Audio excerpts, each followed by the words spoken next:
बच्चों, UGC net आयोग को रिप्लेस किया जा रहा है। ये काफ़ी इम्पोर्टेंट खबर मैं आपके सामने रखने वाला हूँ। इसके थ्रू आपको बताने वाला हूँ कि यूजीसी ग्रांट कमीशन, जिसको यूनिवर्सिटी ग्रांट कमीशन के नाम से आप जानते हैं, उसको रिप्लेस कर एक नए संस्थान को बनाने का रिकमेंडेशन लोकसभा में दिया गया है। इसी खबर को अलग अलग न्यूज़पेपरों ने काफ़ी प्रमुखता से छापा है कि जिसमें बताया गया है, आप देख सकते हैं सामने में, higher education of India bill के नाम से 2025 का है, जिसको रिप्लेस कर, जिसमें से यूजीसी, एआईसीटी और एनसीईटी को रिप्लेस कर एक नया संस्था बनाने का रिकमेंडेशन दिया गया है, जिसका नाम है HECI, higher education commission of India. तो ये देखना कुछ पेपर्स के आर्टिकल्स हैं जो मैं आपके सामने रख रहा हूँ। अब देखिएगा कुछ आर्टिकल्स और भी देख लीजिए। यहाँ पर भी देख रहे हैं कि government drafted a bill to replace UGC, AICTE और एनसीटी को हटाकर एक नए संस्थान को लाने वाला है। तो ये जो बिल है, जो हमारे शिक्षा मंत्री हैं, उन्होंने इस चीज़ को दिया था। यहाँ पे देखिए कुछ आर्टिकल्स हैं, आप उसे देख लीजिए। The ministry of education drafting a bill to establish the higher education commission of India, एक नया संस्थान है। इसकी जगह इन्फॉर्म किया है लोकसभा को कि मैं एक नया एजुकेशन आयोग बनाने जा रहा हूँ, HECI, जिसका नाम है higher education commission of India. किनकी जगह? टू रिप्लेस यूजीसी, एआईसीटीई और एनसीटी। यूजीसी का मतलब बेटा जो कि आपके यूनिवर्सिटी ग्रांट कमीशन के थ्रू होता है। एआईसीटी एक डिपार्टमेंट जो इंजीनियरिंग कोर्स को देखता है, और एनसीईटी एक डिपार्टमेंट है जो कि टीचर के कोर्स को देखता है।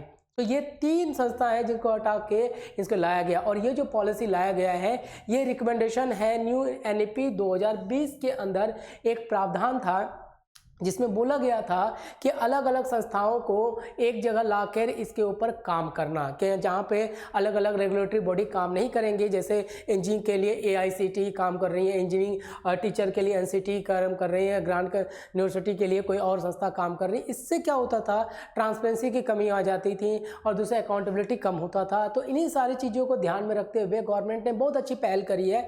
अभी ये लोकसभा में इंट्रोड्यूस हुआ है लास्ट मंडे को, और ये जो स्टार्ट होगा इसके बारे में डिस्कशन की क्या ही चेंजेज आने वाली हैं, वो सभी आपको एक विंटर सेशन में इसके बारे में चर्चा करने की बात की गई है। लेकिन अब यहाँ बच्चों को सबसे दिमाग में सबसे ज़्यादा डर ये सता रहा है कि जो आप सर बता रहे हो HECI आने वाला है, क्या इससे एग्जाम के पैटर्न में बदलाव आएगा या फिर इसके सिलेबस में बदलाव आएंगे, और अगर बदलाव होंगे तो और क्या क्या बदलाव हो सकते हैं। तो बेटा अभी इसके बारे में कोई ऐसी इन्फॉर्मेशन नहीं दी गई है, बट आपको एक बात मैं सर्टेन कर दूं कि न्यू हायर कमीशन बनती हैं तो कुछ न कुछ तो चेंजेज होंगे। तो क्या चेंजेस होंगे तो उसके बारे में तो अभी डिटेल में नहीं बताया जा सकता है। बस एक जो खबरें हैं जिसमें लोकसभा गैजेट या फिर बहुत सारे पेपर्स हैं, मैं कुछ को दिखा रहा हूँ आपके पास। यहाँ पर भी देखिए लिखा हुआ higher education commission of India bill जो बनाया गया है, इसका नाम ही है बेटा HECI, यानी कि जो बिल लोकसभा में डाला गया है HECI।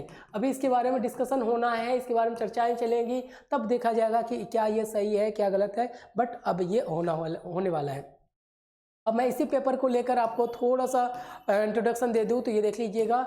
इसके अंदर बताया गया है कि ये देख लीजिए, बोला गया है ये पहले जो NEP 2020 में आया था उसी के थ्रू ये चीज़ें बनाई गई हैं, जिसको आप HECI के नाम से जानते हैं। इसके अंदर इनका एक एम है, मैं आपको दिखा देता हूँ, वो भी देखो यहाँ पे।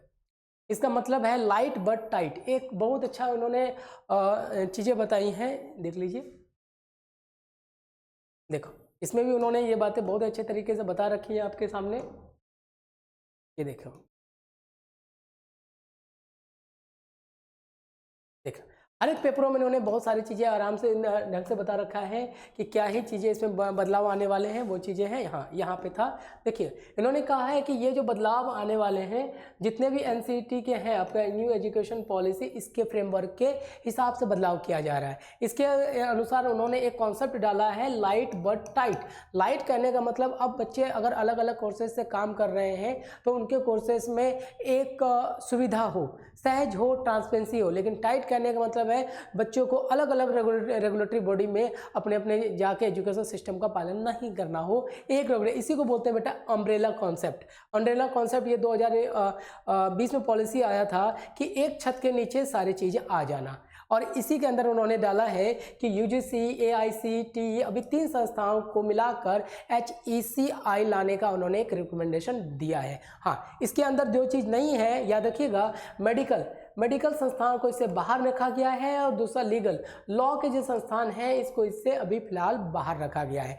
तो इस तरह से आप पेपर में देखेंगे तो बहुत सारी चीज़ें आपको पढ़ने को मिलेगा, बट मैंने यहाँ पे एक छोटा सा इसके बारे में जितने भी मैंने लोकसभा गैजेट पढ़ा है और पेपर्स पढ़े हैं उनसे जो महत्वपूर्ण इंपॉर्टेंट पार्ट्स बन के आए हैं उसको मैंने एक छोटे से PDF में आपको समझाने की कोशिश कर रहा हूँ कि आपको इसको बेहतर समझेंगे, क्योंकि अलग अलग पेपरों ने अलग अलग बातें समझाई हैं। यहाँ से आपको हर एक बातें समझ में आ जाएगी। ये देखिएगा, ये मैंने बेटा कोई इसके लिए अगर आप कोई बोलेंगे कि सोर्स क्या है, तो बेटा जो लोकसभा गैजेट अभी जो मंडे को हुआ था वो और पेपर्स हैं, इनका पूरा विंटर सेशन में इसके बारे में डिटेल में बताने वाले हैं। पहला है, इस बिल का नाम है HECI, जिसको बोला जाता है higher education commission of India bill 2025, जो कि विंटर सेशन 1 दिसंबर 2025 से इसके बारे में सारी बातें चर्चाएं होने वाली हैं।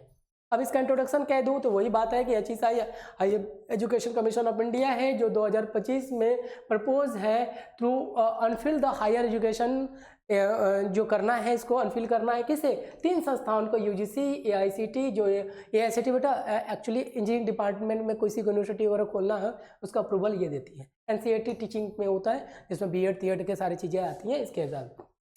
ये अलाइंड है NEP 2020 के थ्रू, जो न्यू एजुकेशन पॉलिसी आज से 5 साल पहले 2020 को बनी थी उसके हिसाब से। अब इस बिल में क्या खास है तो कुछ ये देख लीजिए, इसको क्यों बनाया जा रहा है, तो इसके पीछे कुछ तर्क ये है, create a single regulatory body. जैसे कि अभी मैंने कहा था न्यू एजुकेशन पॉलिसी में इस बात को बताया गया था कि अलग अलग संस्थाओं में अलग अलग चीज़ें नहीं होनी चाहिए, जिससे लोगों की परेशानी होती है, ट्रांसपेरेंसी कम हो जाती है, अकाउंटेबिलिटी भी कम होता है। जैसे अब इसी के अंदर ये अम्ब्रेला कॉन्सेप्ट था, यानी कि create a single regulatory body HECI यहाँ पे बना दीजिए, बाकी अलग अलग बॉडी को इसके अंदर रेगुलेट करा दीजिए, इसी को बोलते हैं अम्ब्रेला कॉन्सेप्ट के नाम से।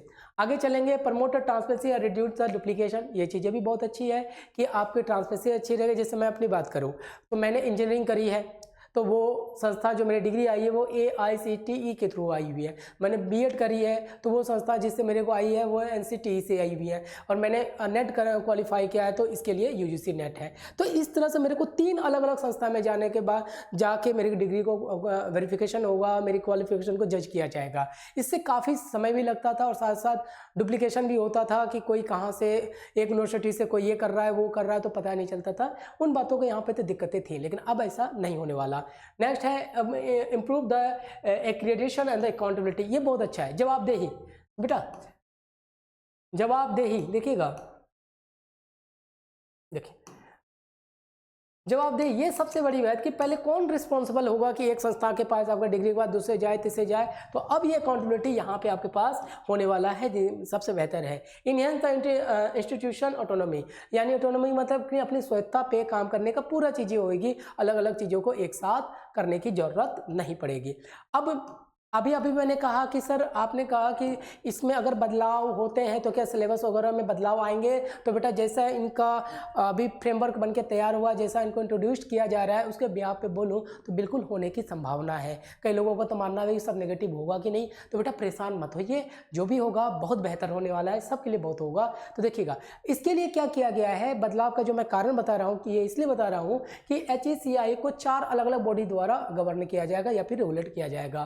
पहले बॉडी को बोला गया है NHERC, जो रेगुलेटरी ओवरसाइट द इंस्टीट्यूशन, जो कि इंस्टीट्यूशन होंगे उसके क्या मानक होंगे बनने के काम करने के, उनको रेगुलेट करेगी। दूसरा है NAC, ये accreditation and the quality benchmark, वो वहाँ की क्वालिटी एजुकेशन की क्या क्वालिटी है इन सभी बातों पे तय करेंगे कि उसको किस ब्याह पे एजुकेशन प्रोवाइड किया जाए, किसको किस। बेटा अलग अलग जगह के लिए अलग अलग क्वालिफिकेशन वैलिड होती हैं। नेक्स्ट है GSE, ये है academic standard and the learning outcomes. अरे जो चीज़ें सिलेबस, बाय द वे आपने सिलेबस बनाया है या फिर कोई कोर्स लॉन्च किया है तो उसका क्या आउटकम्स है, कितने बच्चे उससे शिक्षित हो पा रहे हैं और किससे उसे रोजगार मिल रहे हैं, इन चीज़ को चेक करने का काम होगा GSE। और इसी का बेटा लर्निंग आउटकम्स, यहाँ पे अगर मैंने क्या कहा कि जहाँ ये कोर्सेज को डिसाइड करती है, उन कोर्स से फ़ायदा होने वाले टर्म्स को GSE डिसाइड करती है। तो यहाँ पे जैसे NAC, अगर मैं देखो लास्ट में समझ ली HECC, ये ग्रांट एंड फंडिंग है, किसी इंस्टीट्यूट को कितना वित्त यानी फाइनेंस की कितनी ज़रूरत पड़ेगी, किसको क्या है। जैसे UGC का मतलब क्या था, यूनिवर्सिटी ग्रांट कमीशन है ना, जो यूनिवर्सिटियों को प्रोवाइड करती थी कि किसका जैसे मान लिया जाए कि क्या फ़ी होनी चाहिए, कितना क्या होना चाहिए, स्कॉलरशिप वगैरह सारी चीज़ों को यूजीसी कंडक्ट कर रहे थे। अब इसके लिए अलग संस्थान है जो ग्रांट एंड फंडिंग यानी वित्त से रिलेटेड सारे काम ये करने वाली है। अगर मैं सबको समराइज करके किसी एक की पॉइंट पे पहुंचूं बेटा, देखिएगा की पॉइंट की अगर मैं बात करूं, इन सब से तो ये बिल्कुल नज़र आ रहा है कि चेंजेज होंगे, बदलाव होंगे, चाहे सिलेबस हो, एग्जाम पैटर्न हो, सब में बदलाव होंगे। वो होगा इन चारों बॉडी के काम करने के छोटे से इन्फॉर्मेशन से हमें ये बातों का पता चल रहा है। चलिए अब आगे इसका क्या है इस्तेमाल है, तो उन्होंने कहा है सिंगल विंडो रेगुलेटरी फॉर्म, यानी एक ही विंडो पे आप हर एक काम को कर सकते हैं। जैसे मैंने कहा क्या, मैंने बीएड भी कर रखी है, मैंने इंजीनियरिंग कर रखी है और यूजीसी भी कर रखी है, नेट भी, तो उसके हिसाब से मेरे को अलग अलग संस्थाओं में अपने डॉक्यूमेंट को लेके जाना पड़ता है, अलग अलग चीज़ें, लेकिन अब एक ही बॉडी से आप अपना सारा काम कर सकते हैं। नेक्स्ट है uniform standard across the higher education, यानी कि इससे क्या होगा कि आपके पास यूनिफॉर्म मतलब एक जगह लेके स्टैंडर्ड एजुकेशन को और भी बेहतर बनाने का काम होगा। नेक्स्ट है, हाँ अभी जस्ट मैंने कहा था इसके अंदर जो है मेडिकल और लीगल एजुकेशन बेटा इन्वॉल्व नहीं है, वो संस्थाएं अभी बनी रहेंगी क्योंकि उसको HECI के अंदर अभी रिकमेंड नहीं किया गया है, ये चीज़ समझते हैं। तो मेडिकल वाले और लीगल वाले बच्चों के लिए तो फिलहाल हाँ एजुकेशन जिसमें क्लैट वगैरह का एग्जाम, लीगल वाले का एग्जाम। नेक्स्ट है stronger compliance and the penalty mechanism, कहने का मतलब है चीज़ों को बहुत बेहतर तरीके से बनाकर एक मजबूत तरीके से हायर एजुकेशन सिस्टम को बढ़ाया जाएगा। अब इस पे इम्पैक्ट क्या है जरा देखिएगा कि कुछ कुछ बातें इसमें बहुत अच्छी होगी कि जैसे किसी संस्थाओं को कोर्स इंप्रूव करना हो, कोई नया कोर्स लाना हो, जैसे टीचिंग वाले वाला इंजीनियरिंग में कई सारे कोर्स हैं जो इंजीनियरिंग और टीचिंग को मिलके किया जाता है, ठीक है। तो पहले क्या था, आप इससे कर लो अलग, इससे कर लो अलग, लेकिन अब क्या होगा कि दोनों कोर्स को एक ही संस्था करेंगी। तो अगर मान लिया कुछ पर्सन टीचिंग का और कुछ इंजीनियरिंग का है तो उसको अलग अलग संस्था द्वारा पहले होता था, लेकिन अब क्या होगा एक ही संस्था से लाना आसान हो जाएगा। देखिएगा easier approval for the new courses को एक साथ एक ही संस्था मिलके, अगर हमें लगता है इंजीनियरिंग का कुछ पार्ट टीचर में है, टीचिंग का कुछ पार्ट है, जैसे कंप्यूटर साइंस की बात करो, कंप्यूटर साइंस एक ऐसा सब्जेक्ट है जो इंजीनियरिंग और टीचिंग दोनों में एक काम आता है, बहुत अच्छा होता है इसमें टीचर वाले सेक्शन में। तो इस केस में एक ही बॉडी से अगर इस तरह का कोई कोर्स है जहाँ दोनों को लॉन्च एक साथ करना हो तो पहले हमें अलग अलग संस्थाओं से अप्रूवल लेना होता था, अब ये होगा। ट्रांसपेरेंसी या क्वालिटी नॉर्म्स वही है, ऑटोनॉमस इंस्टीट्यूशन स्टैंडर्ड। तो ये बेटा एक मैंने आपको पास ब्रीफ इंट्रोडक्शन बता दिया HECI का क्या है। तो यहाँ डरने वाली कोई बात नहीं है, मैं टाइम टू टाइम आपको इसके रिगार्डिंग अप टू डेट करता रहूँगा और आप कुछ दिन और वेट कर लीजिए, जिससे विंटर सेशन स्टार्ट होगा इसके बारे में डिटेल आने चालू हो जाएंगे। तो बट अभी परेशान होने की ज़रूरत नहीं है, इस बार का जो एग्जाम होने वाला है वो ऑटोमेटिक जो पहले वाला है उसी पे होगा। आगे तो आने वाली चीज़ें बताएंगे कि क्या बदलाव हो सकता है नहीं। तो इस तरह से जो न्यूज आती हैं इससे अगर आप अप टू डेट से बने रहना चाहते हैं तो हमारे से जरूर जुड़िए आचार्य एडुकेयर से।